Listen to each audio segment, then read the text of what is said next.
the Paris Climate Accord and out of the World Health Organization.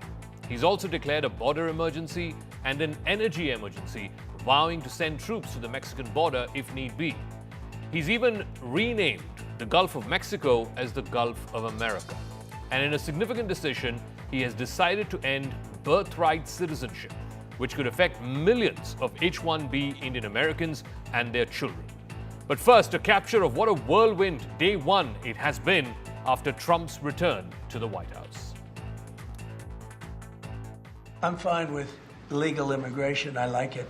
We need people, and I'm absolutely fine with it. BRICS nations want to do that, that's okay, but we're going to put at least a 100% tariff on the business they do with the United States. You know what the BRICS is, right? So this is January 6th. These are the hostages. Approximately 1,500 for a pardon. Yes. Full pardon, full pardon. We have about 6 commutations in there where we're doing further research.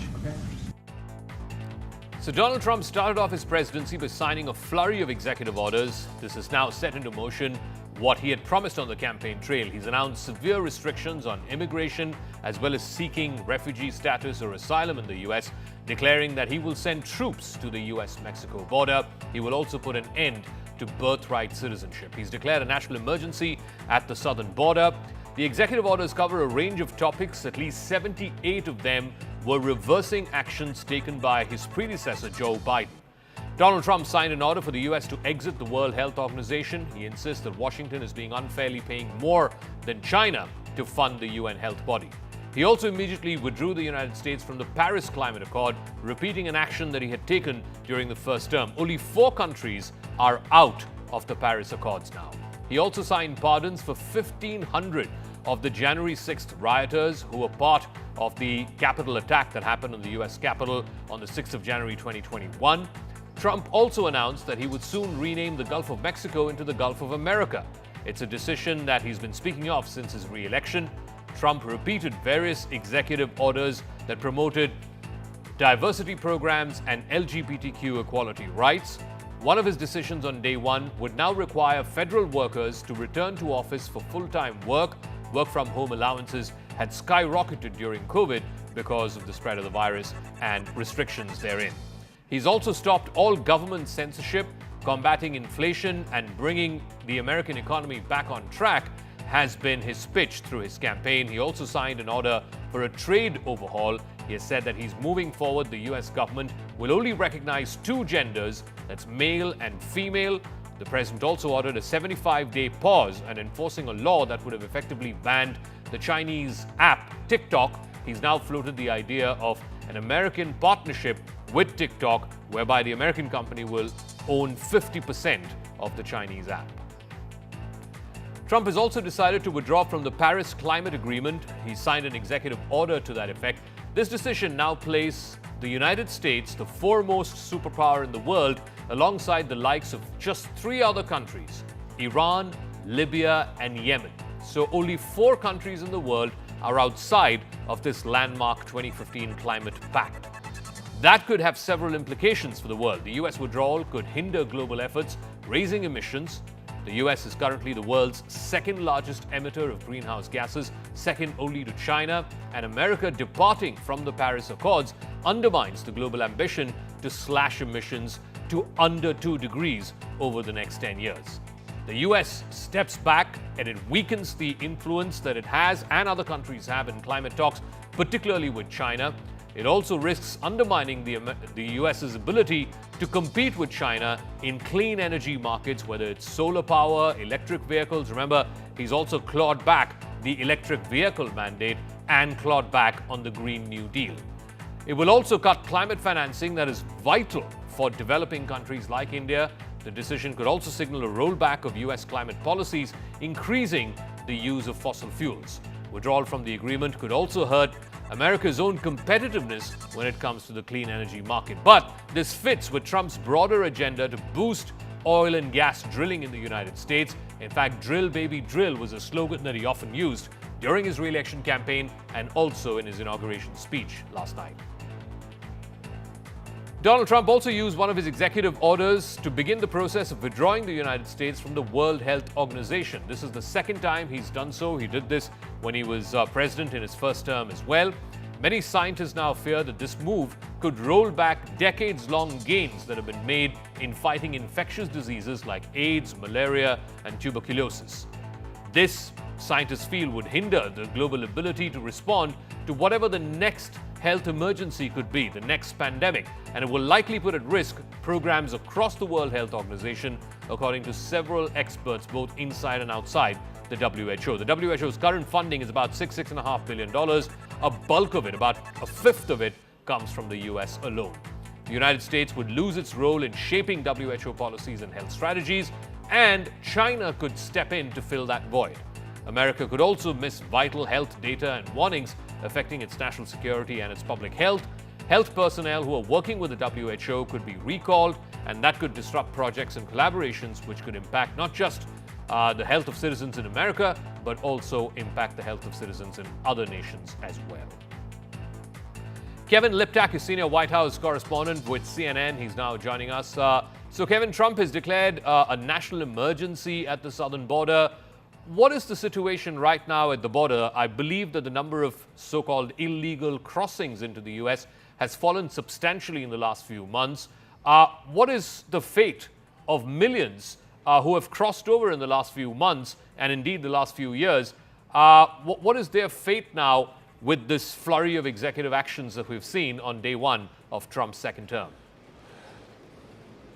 Well, it's an uncertain fate for those individuals, particularly those who crossed the border within the last 24 hours or so, who sort of underwent this transformation between the Biden administration and the Trump administration as they were crossing the border. And what you've seen is scenes of uncertainty, scenes of sadness with individuals who now are not certain whether they will be able to stay in the United States, apply for asylum, apply for parole. And I think in some ways that was the intention of President Trump as he came into office, really fulfilling the promises that he made as a candidate to crack down on illegal immigration into the United States and to begin what he calls mass deportations, beginning with criminals who are undocumented in the United States, but eventually, in his words, expanding to all of those who are in the United States illegally. And so this is a fulfillment of his campaign promises. But as you mentioned, border crossings were at really a low point as Trump was coming into office, helped by certain actions that former President Biden took while he was still in office. So Trump is inheriting, in some ways, a border situation that is better than it had been in years, but that hasn't necessarily stopped him from taking these actions that he took on his first day in office, including declaring a national emergency at the border, trying, in his words, to end the concept of birthright citizenship, which will be difficult. It is written into the Constitution. And certainly all of these actions that he took within the first 24 hours of being sworn in will be subject to immediate legal action on the part of immigration advocates in the United States. That's what typically happens when presidents take executive action as opposed to going through Congress to trying to make changes to immigration law in the United States. But I think it's clear from what President Trump has done since he's come into office is make this his central issue. It was a central issue for his supporters during the campaign, and now it's clear that he feels obliged to fulfill some of these promises now that he is here at the White House. And also, one of his other big threats, he has not implemented it yet. He's not signed an executive order to that effect, but he has threatened to impose 25% tariff on all goods coming in from Canada and Mexico. He's also talked about 100% tariffs on imports coming in from BRICS countries. How much of it is actually feasible, or is this just a lot of Trump talk? Well, that was one of the day one promises that he made as a candidate that he did not actually fulfill yesterday. Instead of imposing those 25% tariffs on the United States' North American neighbors, He signed a memorandum that directed his economic officials to investigate trade unfairness and deficits. And when we saw him in the Oval Office last night, he said he thought that he would apply those 25% tariffs on Canada and Mexico on February the 1st. Whether that actually comes to pass is an open question, and it remains the fact that even a number of Republicans are opposed to that type of tariff because of the costs that would be passed on to American consumers. Trump was also asked last night about tariffs on China, another item that he's promised as a candidate. It remains true that a lot of the tariffs on China that he put in place when he was president the first time around were upheld by the Biden administration and remain in place today. Now, what actually happens on these tariffs, I think, is an open question. Between now and February 1st, certainly Trump will have a lot of conversations about this, potentially including with the leaders of those countries. So I think we'll just have to see what happens. All right, Kevin Liptak, live for us from outside the White House tonight. Thank you very much for joining us here on CNN News 18. Let's move on to a couple of his announcements, which could have down-the-line ramifications for India. He has, as Kevin said a moment ago, vowed 25% tariffs on Mexico and Canada starting the 1st of February. But also in his press conference with members of the press, he threatened 100% tariffs on all BRICS countries. And of course, India is one of the founder members of BRICS. So should India be worried about potentially 100% tariffs going into the US? The United States is India's top export partner. In fact, exports witnessed a 46% increase from 2020 to 2024. Indian exporters could also face higher barriers of entry, making their products less competitive within the United States. It could also lead to reduced sales and revenues for Indian businesses, potentially affecting both employment as well as economic growth within the country. If Trump were to implement a policy of reciprocal tariffs, where the United States matches the tariffs that India imposes on American goods, that could lead to increased costs for Indian exports, particularly affecting items like motorcycles, consumer products, agricultural goods, pharmaceuticals, textiles. All of these have faced the possibility or the prospect of high tariffs in the past. The maximum tariff, which is, as Trump is threatening, 100% on all imports from BRICS countries, if that were to happen, if we were to follow through on that, then that would shave off something like 0.3% of India's GDP. But a partial tariff would likely have negligible impact on India's GDP. It also has the potential to drive up consumer prices for American consumers as well as for Indian consumers. As tariffs increase the cost of imports, American companies may pass these higher costs on to American consumers, and that could lead to inflation as well. Another executive order that Trump signed specifies that for a child born in the United States to gain citizenship, at least one of the child's parents must be a U.S. citizen or a legal permanent resident or a member of the U.S. military at the time of the child's birth. He's ended the provision to provide automatic citizenship to children who are born in the U.S. to non-citizen parents. The Indian American community, which is one of the fastest growing immigrant populations in the U.S., will be profoundly impacted by this. Children born in the U.S. to Indian parents, regardless of their visa status, would no longer automatically receive U.S. citizenship. Indian immigrants are already facing long green card backlogs. In fact, last I checked, the green card backlog is over 11 years. Currently, they're processing green card applications that were filed in January of 2013. So that's 12 years now. That's the current backlog for green cards. This would further delay if the children are no longer entitled to birthright citizenship. US-born children will no longer be able to petition to bring their parents to the US after they turn 21 if they do not get birthright citizenship. That could lead to potential family separations and more legal hurdles. Children born to Indian students who are on non-immigrant visas could also face challenges while securing US citizenship, adding further uncertainty. The executive order could also create a significant legal gray area, particularly for children who are born to Indian immigrants who are on temporary work visas like H-1B visas, or those who are on an H-1B and whose green card is getting processed. Meanwhile, according to data from the US Census Bureau, there are over 5 million Indian Americans who are currently residing in the United States. It accounts for about 1.5% of the total US population. About a third of this 5 million are born in the United States, which means they are legal American citizens. But nearly 2/3 of them are immigrants, many of them on temporary work visas like the H-1B. With the majority of Indian nationals in the US currently on an H-1B, hundreds of Indian origin children who are going to be born in the United States will not be granted automatic citizenship, and that is a cause of concern for that population. Raymond Vickery is Senior Associate, Wadhwani Chair of the US-India Policy Studies at the CSIS. Thank you very much, Mr. Vickery. First things first, a flurry of executive actions that Donald Trump has taken on day one in his second term in office. But I want to specifically focus on the knock-on effects on legal immigrants from India, particularly those in the science and technology field, highly skilled immigrants who come into the United States who are on temporary work visas, and this whole executive action to end birthright citizenship. How worried or concerned should members, or at least some members in the Indian American community, be because of this executive action? Well, thanks very much for having me. I think you've put your finger on what I consider the most important part of these executive actions, and that is an attempt to overturn the 14th Amendment, which grants birthright citizenship. This has vast implications. First of all, it's a completely lawless approach to governing. The Constitution, it doesn't matter if the great man decides that something else should be done. So from just a rule of law and our own democratic institutions, it is extremely serious.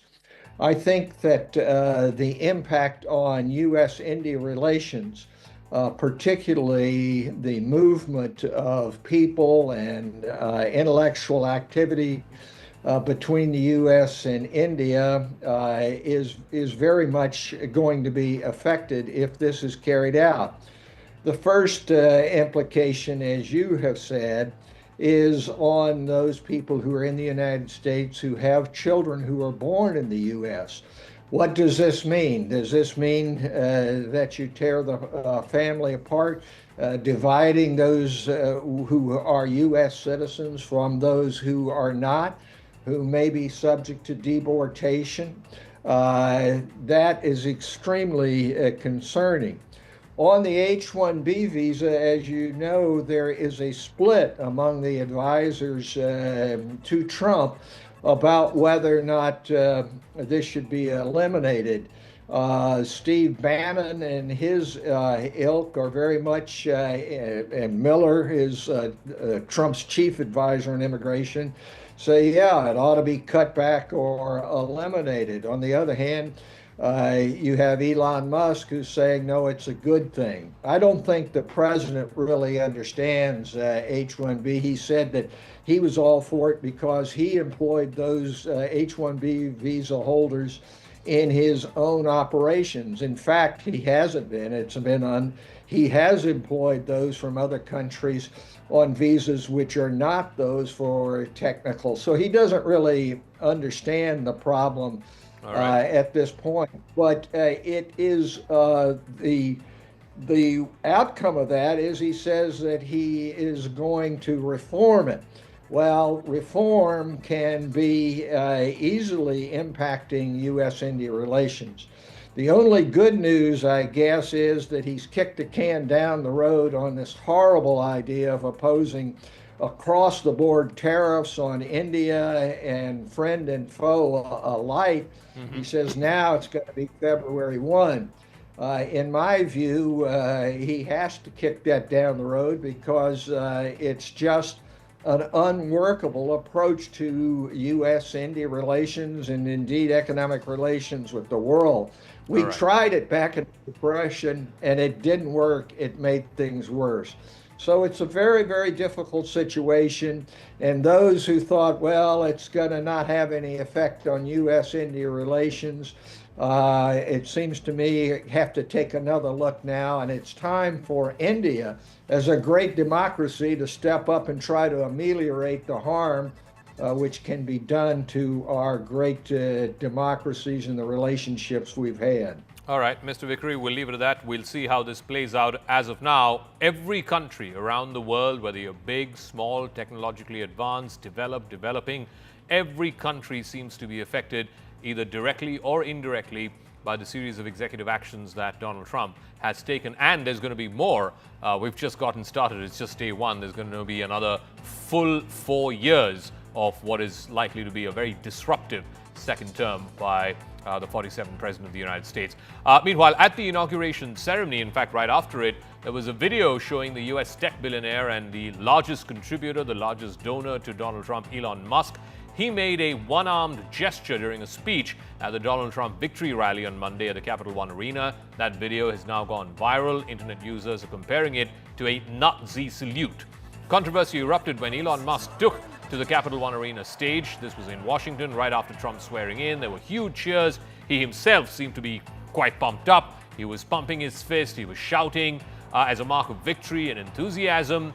And then he thumped his right hand over his heart. He spread his fingers wide, extended his right arm out emphatically at an upward angle. His palm was down and fingers together. That right away, the moment he made that gesture, people started comparing that to the Hail Hitler Nazi hand gesture that was very popular during the Second World War. Then he turned and made the same hand gesture to the crowd that was standing behind him. Musk, of course, has responded to the criticism of the hand gesture. He's called it a tired attack.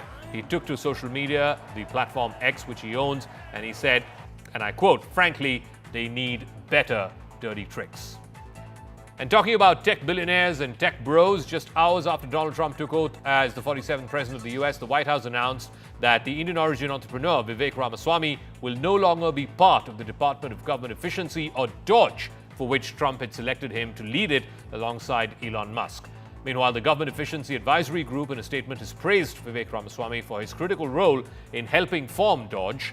Ramaswamy has signaled that he plans to run for governor of Ohio next year. If he wins that election, he would become the first ever Indian American governor of Ohio. The Indian American had an unsuccessful run during the Republican presidential primary. Later, he endorsed Trump and very quickly emerged as one of Trump's close confidants.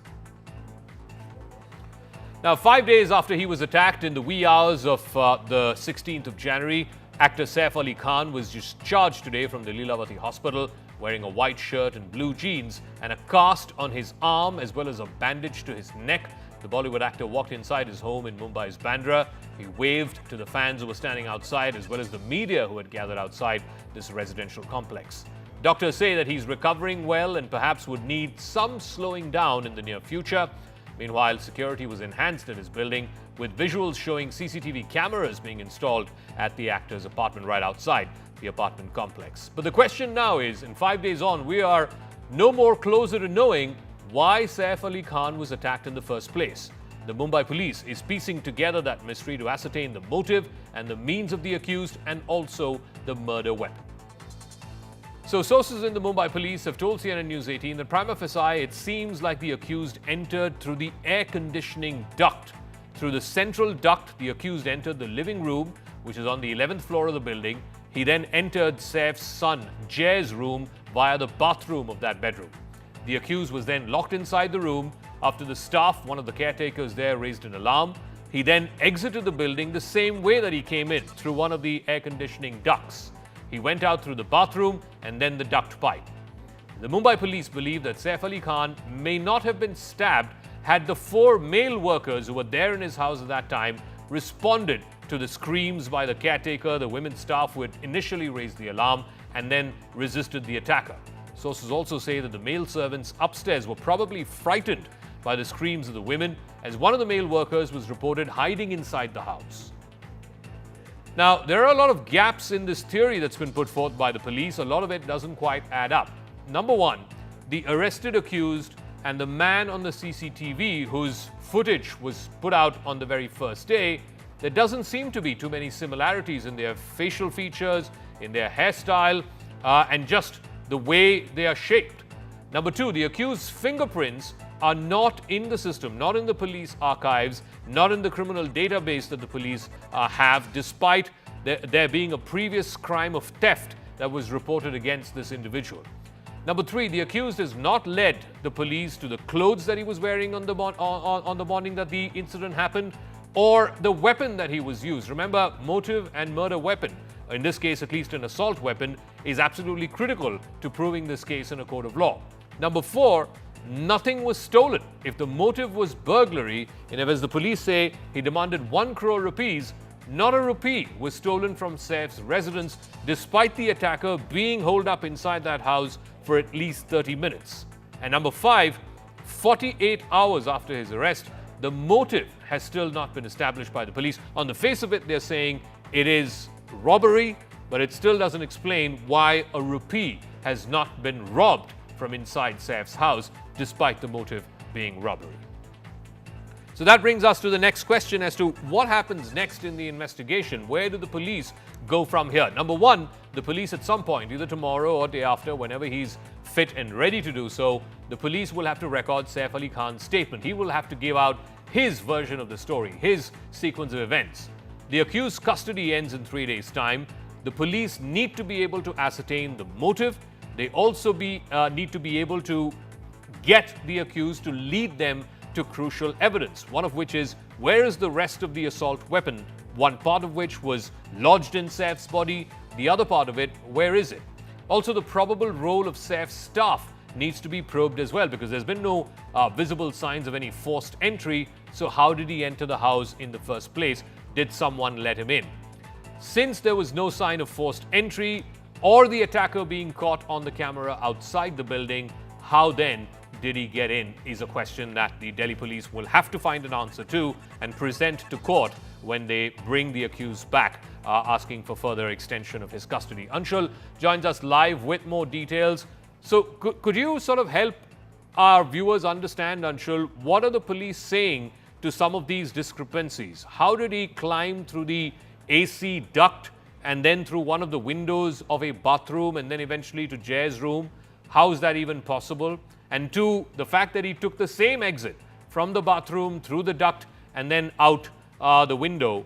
How is it even possible that no one saw him, no one heard a noise, and he made good both while entering and exiting?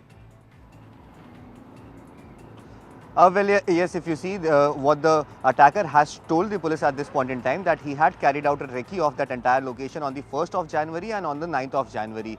At this point in time, the accused has told the police that he did not know that it was the residence of superstar Saif Ali Khan, and he thought that this is a place where a lot of rich people live, and this could be a right place for him to go ahead and carry out such a crime, where he could go inside and carry out a burglary.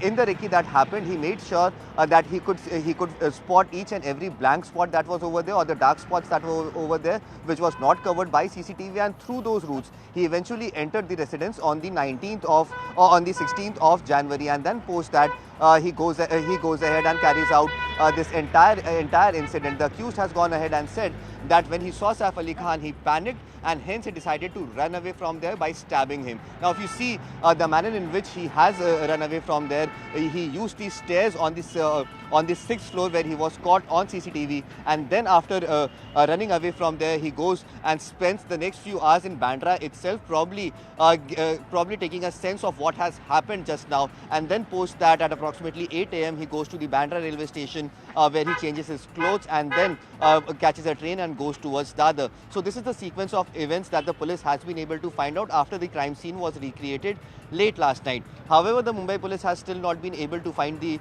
part of the weapon that was used in the scene of crime, and also the clothes that he was wearing. These two things are very, very crucial. Another very important point that was raised by Mumbai police inside the courtrooms when he was taken over there, the Mumbai police had said that since he is a Bangladeshi national, there could be a chance that there is a larger international conspiracy to go ahead and attack a superstar in India. So that is something that is also being probed. So in the next 2 days, the Mumbai police will have to find answers to all these questions and inform the court as to in which direction is this entire investigation going. Saif Ali Khan's statement, as you rightly mentioned, becomes really very important in this entire matter, because Saif Ali Khan will tell the exact scene as to what transpired and how actually he was attacked by the attacker. So in the next few days, we are expecting that process will also happen, and then eventually the Mumbai police will have to inform the court as to what has happened in this entire investigation, and if at all the accused is a Bangladeshi or not. This is something that the Mumbai police will also have to confirm to the courts. I mean, it's the two M's that are critical to establishing the sequence of events for any crime. What was the motive and where is the weapon? Mostly in crime sequences, we talk about the murder weapon. In this case, thank God, nothing happened to Saif other than the stab injuries and, of course, the operation that he had to undergo. Where is that weapon? Because unless the police can get the accused to show them where he hid the weapon and the clothes he was wearing when he committed the crime, because that will then corroborate the bloodstains from the stabbing that happened on Saif Ali Khan. It will corroborate the bloodstains from Saif's body. All of this has to be procured, and the police are running out of time. They have to do it in 3 days' time before the accused is produced in court again.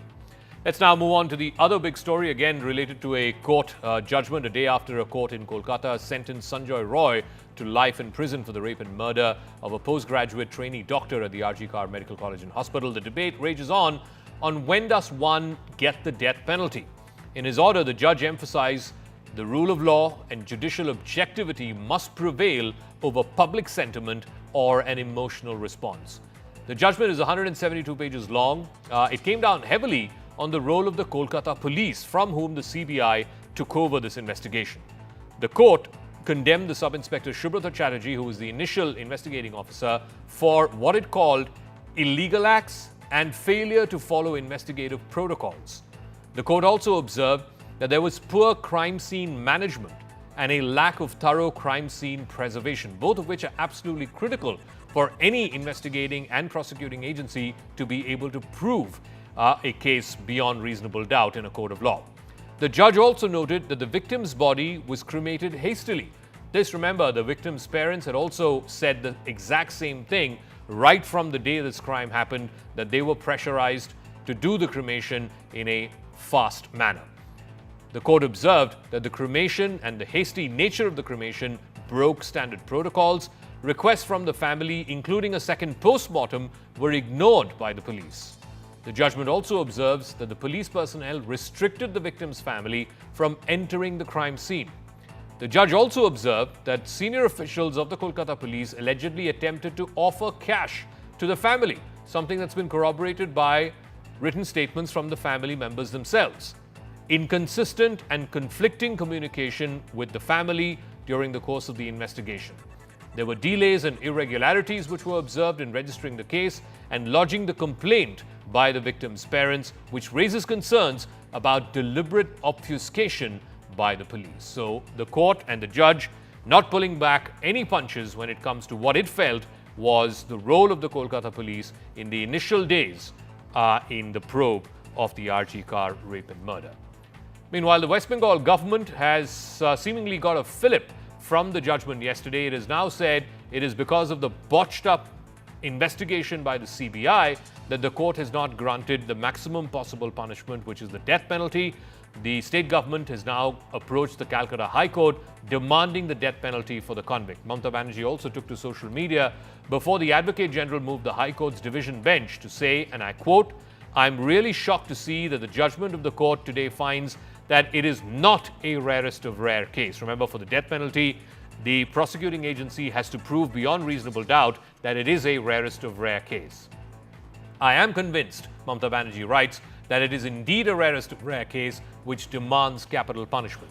How could the judgment come to a conclusion that it's not rarest of rare? We want to and insist upon the death penalty in this most sinister and sensitive case. Recently, in the last 3 to 4 months, we have been able to ensure capital punishment for convicts in similar crimes. Then why in this case has the capital punishment not been awarded? I strongly feel that this is a heinous crime that warrants the capital punishment.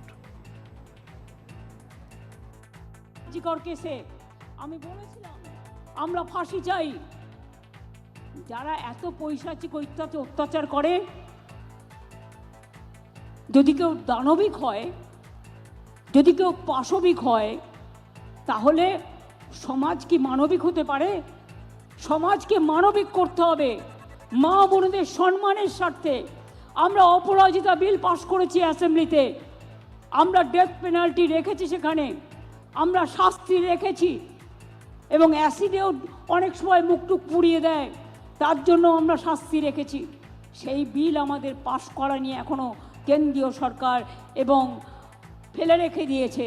আমরা চাই সেটা একটা model তৈরি হোক এবং দেশে এটা মেনে নেওয়া হোক। ये बताइए कि कल जैसे हमने देखा कि आप कोर्ट में बोला कि हमको कॉम्पेंसेशन नहीं चाहिए, हमको जस्टिस चाहिए, rarest of the rare case नहीं है, उसके बाद में क्या कैसे लड़ाई आपका शुरू हुआ, क्या रिएक्शन है आपका? शुरुआत का रिएक्शन यही होगा, सीबीआई जो काम किया है, सीबीआई ने जो चार्जशीट दाखिल किया है उसका अंदर ऐसा कोई एविडेंस नहीं दे सका, जिसलिए कोर्ट को बोलना पड़ा ये रेयर ऑफ रेयरेस्ट केस नहीं है और संजय को फांसी का सजा नहीं सुनाया। ये पूरा सीबीआई का गलती है। कल कंपेंसेशन आप क्या अभी भी नहीं लेंगे? और जब कान में सुनाई दिया कि नहीं होगा कैपिटल में, इसलिए हमको कल कोर्ट में बहुत दुख आया। ये कंपेंसेशन पहले दिन जब चीफ मिनिस्टर हमारा घर में आया था, उन्होंने भी कंपेंसेशन देने का कोशिश किया। पहले दिन 9 तारीख को रात जब मेरा लड़की का डेड बॉडी हमारा घर में लाया था, डीसी नॉर्थ ने भी कोशिश किया था हमको रुपया देने का। ये रुपया हमको दे के क्या चुप कराना चाहते थे, यही हमको दिक्कत है। इस बहुत दुख का बात हमको राम के लिए। See, we raised some questions in the form of the argument that there has been some latches from the part of the investigation agency.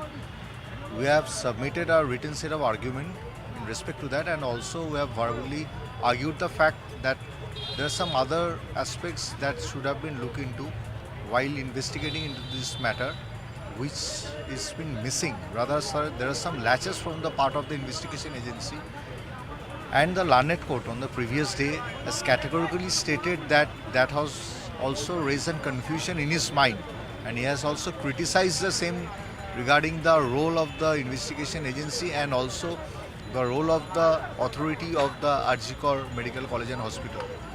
Today, the sentence has been pronounced regarding that this accused person may be convicted to life imprisonment, and the copy of the judgment is yet to be published.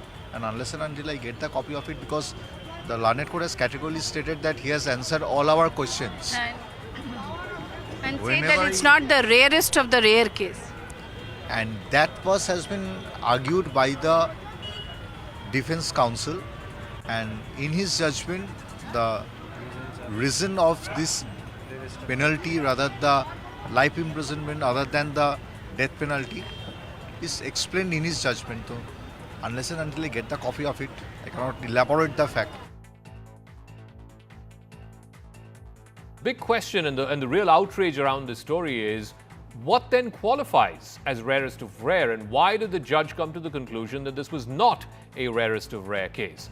Now, there are aggravating circumstances and there are mitigating circumstances for when a judge can come to the conclusion that this is a rarest of rare case. The aggravating circumstance is that the crime must be extremely brutal and it has to be culpable, both of which it was in this case. The mitigating circumstance is the judge has to go very, very thoroughly into the offender's background, whether there is a previous criminal record, the mental state, was he in a non-violable mental state at that point of time when the crime happened? Is there a potential for reconciliation and rehabilitation, for reform? Because ultimately the purpose of law is for reformation, not so much for punishment. So that must be considered as well. Collective conscience. Did the crime shock the entire collective conscience of society, as this case certainly seemed to have done? Was it an uncommon crime? It has to be an unusual crime. No alternative punishment should be viable once the judge has come to a conclusion that yes, there is a conviction to be made out. Also, public abhorrence. The crime is so heinous that it warrants a public abhorrence, something that the judge warned against, that it has to go as per judicial precedent and not based on some emotional response. And that the punishment should also respond to society's cry for justice. One of the reasons why the Nirbhaya accused, the Nirbhaya convicts eventually got the death penalty, was because it had to appeal to the nation's collective conscience or collective cry for justice. Let's move on to the other big story, the political story of the day. And the Delhi elections are just around the corner. The people of the national capital will vote on the 5th of February. Verdict will be out on the 8th. The Aam Aadmi Party aims to retain power for a third term. The BJP hoping to replace the incumbent. And the Congress, of course, hoping to gain a foothold. Interestingly, all three parties are promising the moon. There are cash doles, subsidized living costs, despite criticism after criticism about ravdi culture and freebie culture. No party is leaving any stone unturned in sort of going out of their way to promise more and more freebies and ravdies to the Delhi voters. So Delhi, in a way, is no exception to this emerging national trend, with parties trying to compete with each other for support of women, particularly because women happen to be half the electorate with cash payout schemes. Governments in different states run by different parties have made similar promises. Here's a quick comparison of which party has promised what ahead of the Delhi election. Now, in response to the BJP's pro-women initiative, which of course includes 2,500 rupees monthly payment under the Mahila Samriddhi Yojana, the Aam Aadmi Party is targeting its rival's promise. They have said that they will offer 2,100 rupees to all women with welfare-focused offerings. The Congress too has promised 2,500 rupees a month. Back in December, Arvind Kejriwal had unveiled what is called the Sanjeevani Yojana, which ensures free treatment for all elderly citizens above the age of 60 at both government and private hospitals. The BJP has meanwhile promised 21,000 rupees to pregnant women and 6 nutritional kits. The Congress has promised 25 lakhs free health insurance. The BJP has also unveiled part 2 of its manifesto today. It's promised 15,000 rupees to all youths who are going to prepare for exams. The Aam Aadmi Party, on the other hand, has vowed free foreign education for Dalit students. The Congress, like in other states, has assured 8,500 rupees monthly stipend for unemployed youth. Students and youth have also been in focus for both AAP and BJP. 50% discount on metro fares for all students has been promised by Arvind Kejriwal. The BJP has vowed 1,000 crore rupees for SC/SC students in polytechnics. Auto drivers are a key voter base in Delhi, particularly for the Aam Aadmi Party. All parties are now trying to outdo one another to woo the auto drivers. 10 lakh rupees insurance cover for auto drivers is promised by both Aam Aadmi Party and the BJP. Delhi के युवाओं के लिए राज्य की विभिन्न प्रतियोगी परीक्षाओं की तैयारी में उनको सक्षम बनाने के लिए एक मुश्त 15,000 रुपए की वित्तीय सहायता प्रदान करेंगे ताकि वो प्रतियोगी परीक्षाओं के लिए अच्छी तैयारी कर सकें, उनके माँ बाप पर कोई बोझ ना बने, हमारे दिल्ली के युवा शानदार रिजल्ट दे सकें और परीक्षा केंद्र की यात्रा की लागत भी और आवेदन शुल्क की 2 अटेम्प्ट तक प्रतिपूर्ति हमारी भारतीय जनता पार्टी की सरकार करेगी। ये वायदा है हमारा दिल्ली के युवाओं से और दिल्ली के युवाओं से कहता हूं, ये मोदी की गारंटी है। दिल्ली में हम लोगों ने शिक्षा मुफ्त कर दी। एक एक गरीब के बच्चे के लिए 18 लाख बच्चों के लिए शानदार शिक्षा का इंतजाम किया। अगर ये लोग आ गए तो मुफ्त शिक्षा बंद कर देंगे। हम लोग बार बार कह रहे हैं कि अगर ये लोग आ गए तो मुफ्त इलाज बंद कर देंगे, अगर ये लोग आ गए तो मुफ्त बिजली बंद कर देंगे। अगर आज इन्होंने घोषणा कर दी कि दिल्ली में मुफ्त शिक्षा बंद कर दी जाएगी, परसों इन्होंने घोषणा की थी दिल्ली में मुफ्त इलाज बंद कर दिया जाएगा। मैं दिल्ली के लोगों को चेतावनी देना चाहता हूं, ये बहुत खतरनाक पार्टी है। गलती से भी इनको वो मत दे देना, आपके घर का बजट ऐसा गड़बड़ाएगा कि आप दिल्ली में रहने लायक नहीं बचोगे।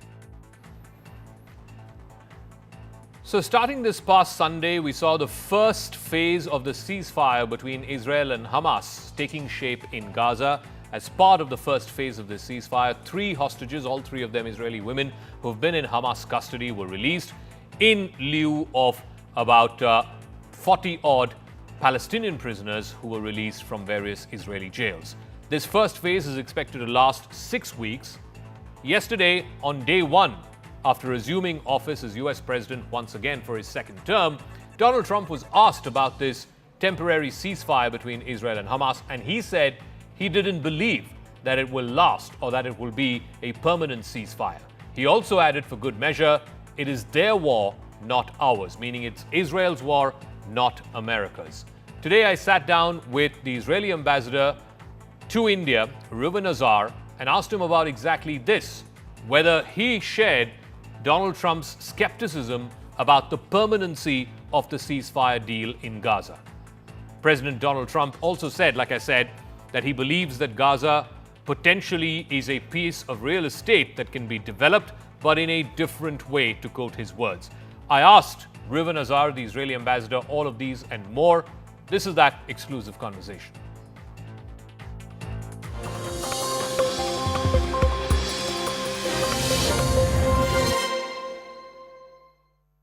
Co-powered by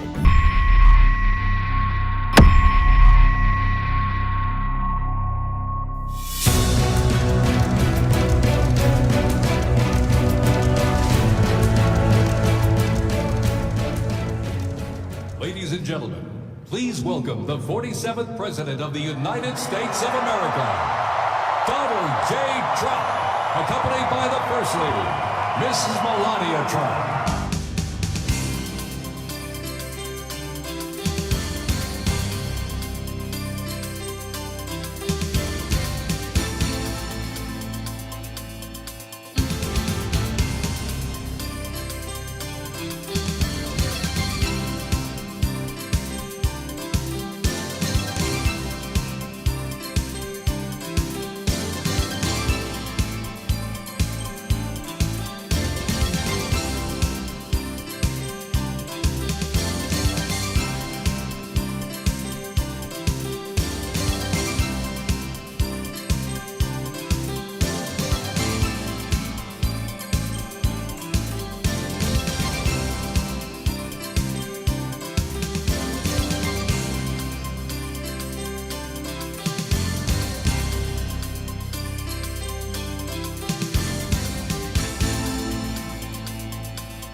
Now, I get to introduce my dear friend and the President of the United States, Donald J. Trump.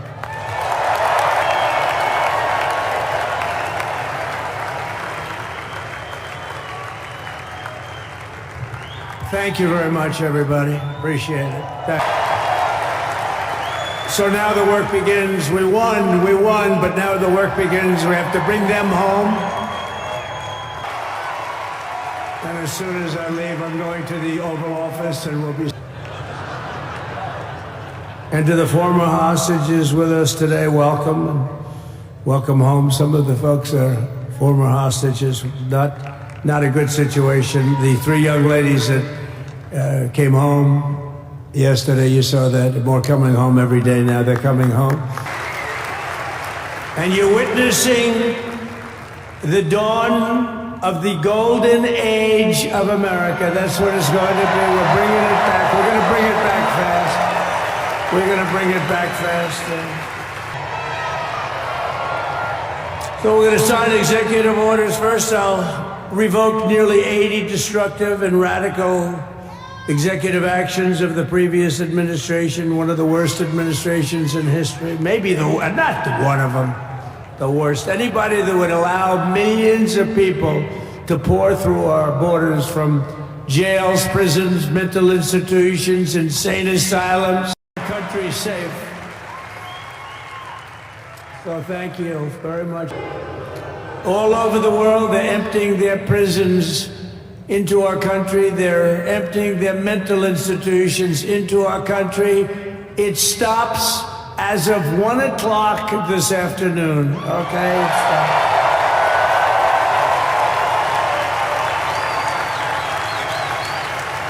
So I'm revoking nearly 80 destructive, radical executive actions of the previous administration. They'll all be null and void within about, 5 minutes? Is that them over there? 5 minutes?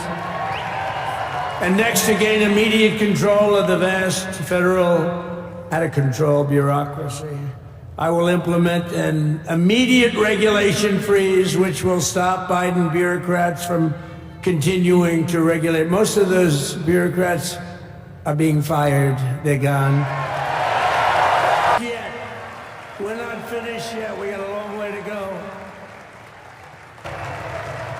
Next, I'm going to sign a presidential memorandum directing every member of my cabinet to marshal every power at their disposal to defeat inflation and rapidly bring down the cost of daily life, because your costs have gone through the roof in the last 4 years. Perhaps you didn't notice. Does anyone notice their costs are like...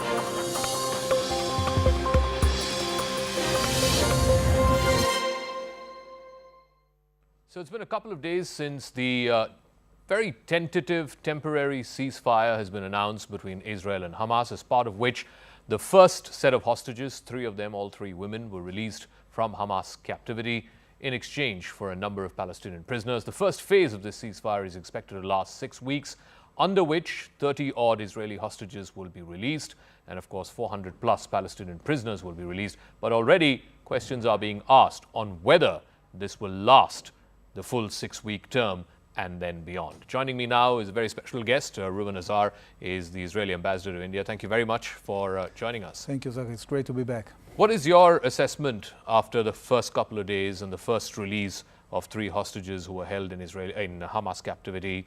What is it looking like? Will this 6-week ceasefire last? We want them to last. This is an important junction. We worked very hard to get to this junction. And we want to make sure that all 33 hostages will be released.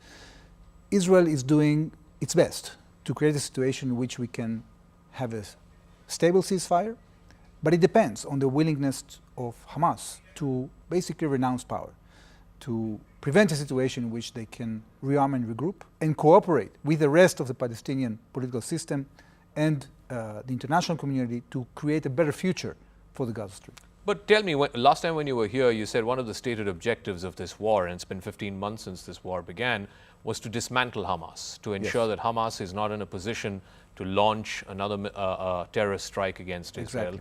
But from the pictures that we saw on Sunday, Hamas seemed to be out on the streets of Gaza. They were on their pickup trucks, they were on their motorcycles. It seems like they were conveying the message that they're very much in charge in Gaza. Well, they want to show the world that they are in charge. But what really happened in the last 15 months is that their missile factories were destroyed, that they no longer have the means to attack the heartland of Israel, that they cannot attack Israel and do another 7th of October because their military capabilities as an organized military group were decimated. Yes, they have been hiding behind civilians without their uniform, and once the ceasefire started, some of them just took uniform and went out. So you saw them in the streets. It is right also that Israel didn't conquer the Gaza Strip. We didn't mean in the first place to take control of the entire 2 million civilian population. And that's why Hamas can still go around showing force. But it doesn't mean that they have the power to attack Israel at this point. So we have to strike a balance between our will to get our hostages alive and our fight against Hamas. That's why we were very stubborn. And actually, since May, we've been negotiating this first phase. And we were stubborn not to allow Hamas to go back to the border area with Egypt. We were stubborn to be able to renew hostilities if Hamas doesn't continue cooperating with us on the release of the hostages. And we are stubborn in having our aims as the Israeli cabinet defined them, to both bring the hostages and to create a situation in which Hamas is no longer a threat. So in other words, you are okay with Hamas continuing to be the sole power structure in Gaza even after this war continues? Of course not. Because then the question can be asked, what have you then achieved in these last 15 months? Well, we have achieved, as I said, a decimation of their capability to create destruction inside Israel. But when it comes to the future of Gaza, this is going to be dealt with in the second and third phases. If Hamas wants to continue being the sole power in the Gaza Strip, it means that we are going to get back to war. We want to prevent that. So Hamas has to realize that they have been defeated. And if they refuse to accept that, then they are going to continue to suffer. So we cannot accept a situation in which Hamas is legitimized as the power and control in the Gaza Strip, because the meaning of that is that they will be able to rearm and regroup, and actually they're going to prevent many countries that do not want to work with the terrorist organization from investing in the reconstruction of the Gaza Strip. Yesterday, President Donald Trump was asked about the ceasefire, and he said, and I quote, "That's not our war, it's their war. I'm not confident, but it seems like Hamas has been weakened." How do you speak to what the president is saying? I think you have to take it at face value. Hamas has been weakened. This is not America's war. Israel will have to fight it. And he's not very sure because, this is a temporary ceasefire. And we have to see whether Hamas wants to renounce power or they want to remain in power. Do you share his lack of confidence in the ceasefire not lasting? Of course, because, look, we want to give peace a chance. We want to create a situation in which the ceasefire continues.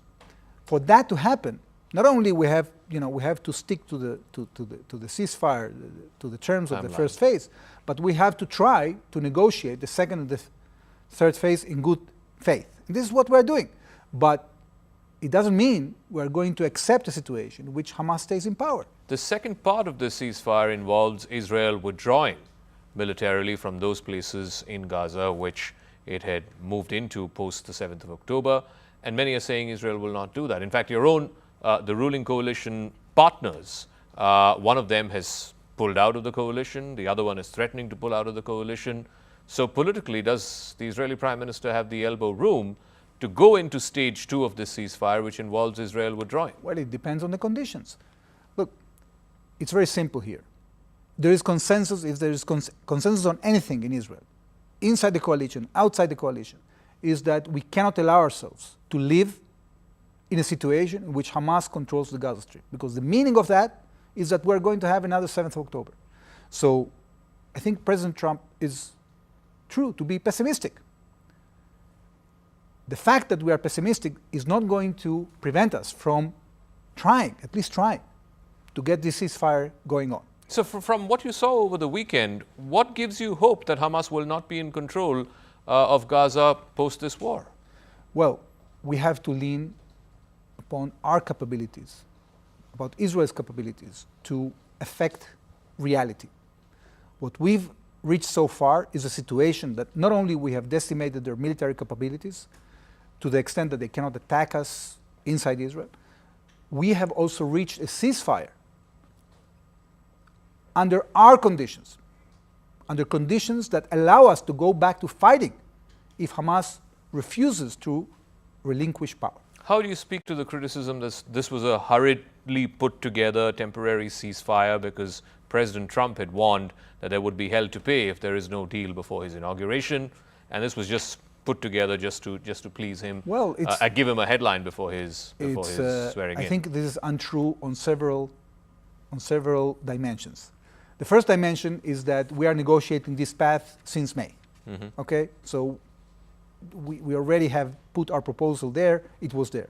Second is that the outgoing administration was working with the incoming administration, and I think personally that the fact that Trump made his menace influenced the decision-making inside Hamas, because they understood that if they refuse to cooperate with this path that we have put forward together with the international community, the price that we'll pay is a dear price. They don't want to pay it, and that's why they compromised on something they didn't want. Which is releasing the hostages? Which is agreeing to the fact that Israel remains inside the Gaza Strip despite the ceasefire. Green Lamb Laminates presents CNN News 18 Primetime Studio.